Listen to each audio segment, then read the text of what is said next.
Imagine waking up one morning, looking up and seeing a massive, floating city just chilling in Earth's orbit. That's exactly what happens when Attilan, the hidden home of the Inhumans, suddenly appears, sending the entire planet into a full-blown panic. At the Global Defense Agency, Cecil Stedman is practically pulling his hair out. His first call? To the planet's heaviest hitters, Omni-Man and his son, Invincible.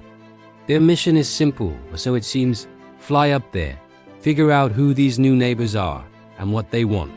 So father and son streak towards the sky, heading for a silent, alien metropolis, completely unaware they're about to knock on the door of royalty unlike any they've ever met. As the two Viltrumites approach, the atmosphere inside Attilan is just as tense. The Inhuman royal family, led by their silent king, Black Bolt, watches the two figures getting closer. To them, these aren't saviors or investigators. They look like a threat, a vanguard for an invasion.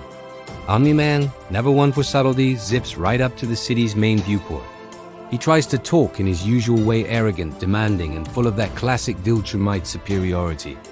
He basically says, "Identify yourselves or be removed." But he's met with a wall of silence from Black Bolt and a glare from his queen, Medusa. The lack of a response just fuels Omni-Man's impatience. He decides a little show of force is in order. That was his first mistake. The moment he tries to breach the city's exterior, the royal guard responds instantly.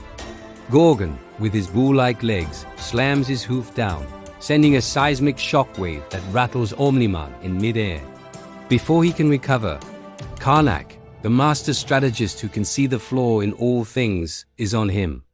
Karnak doesn't have super strength, but he doesn't need it. Every strike lands with surgical precision, targeting Omni-Man's weak points, joints, and nerve clusters.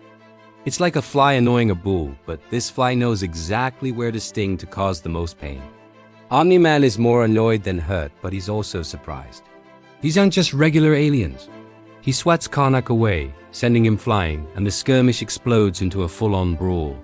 Omni-Man tears through the royal guard, but they're resilient and they work together perfectly. It's a chaotic dance of power versus strategy, and down on Earth, Cecil can only watch the energy signatures spike, fearing the worst. While his father is busy playing Demolition Man, Invincible has a different approach. He's followed by Adam Eve, who managed to tag along, sensing this could go bad really fast. They encounter a different group of Inhumans, the younger generation led by Crystal, who can control the elements. Instead of throwing punches, Mark tries to talk. He's shouting over the chaos, trying to explain they're not here to fight, that this is all a huge misunderstanding. Crystal is wary, but she sees the sincerity in his eyes, a stark contrast to the pure aggression coming from Omni-Man. She holds back her own guards, creating a small bubble of peace amidst the growing war. Eve helps, throwing up energy shields to protect bystanders and contain some of the stray blasts. They're desperately trying to build a bridge while Omni-Man is busy burning it down. This split shows the huge difference between father and son. One sees a nail to be hammered, the other sees a problem to be solved. And the problem is only getting bigger. The main event is about to begin. The fight has now drawn everyone's attention. Omni-Man, having cleared a path through the guards, finally stands face to face with the king himself, Black Bolt. Nolan is battle-worn, but still supremely confident. He looks at the silent king and scoffs. "All this fuss, and you won't even speak. Say something." Oh, he has no idea what he's asking for. Black Bolt's eyes narrow. He sees the destruction, he feels his people's fear, and he knows this Viltrumite's arrogance is a threat to everything he protects. The royal family braces themselves. Medusa gives a slight, almost imperceptible nod. It's time. Black Bolt opens his mouth. He doesn't scream. He doesn't roar. He just whispers. A single, quiet word. The sound that emerges is something else entirely. It's not just noise. It's pure, unadulterated quasi-sonic energy. An invisible, unstoppable wave of force erupts from him, crossing the distance to Omni-Man in an instant. The impact is catastrophic. Omni-Man, the being who could fly through planets, is sent hurtling backward, not just pushed, but staggered, his body racked with a force he's never experienced. The shockwave continues past him, a silent ripple of devastation. It strikes the moon, which is visible in the background. A colossal crack spiders across the lunar surface, a visible scar carved by a single word. Everyone stops. Invincible, Adam, Eve, Crystal, the guards, they all stare in stunned silence.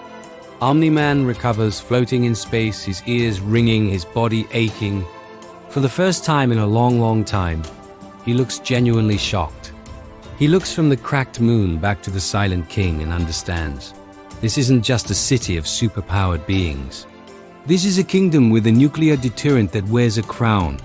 The shockwave from Black Bolt's voice becomes an instant ceasefire. The fight is over. The message was sent, and it was received loud and clear. Back on Earth, Cecil Stedman's monitors went off the charts. He saw the energy blast and the crack on the moon, and he knew this situation had just jumped to a whole new level of dangerous. He immediately opens a channel, not as a commander but as a diplomat. With Invincible and Crystal acting as intermediaries, a tense negotiation begins. Omni-Man, humbled for once, stays quiet. He now recognizes that a full-scale war wouldn't be a simple conquest. It would be mutually assured destruction. An uneasy truce is finally brokered. The Inhumans are allowed to remain in Earth's orbit, a silent, powerful new piece on the cosmic chessboard. They are no longer a mystery, but a known and deeply feared power. The Global Defense Agency has to rewrite all its threat assessments. The Viltrumite Empire, when they eventually hear of this, will have to reconsider their expansion plans in this sector of the galaxy. The relationship between Earth and Attilan is left hanging by a thread, a future potential alliance or catastrophic conflict. And Invincible is left with a profound lesson that true power isn't always about who can punch the hardest, but sometimes who can cause the most devastation with just a whisper. What do you think happens next?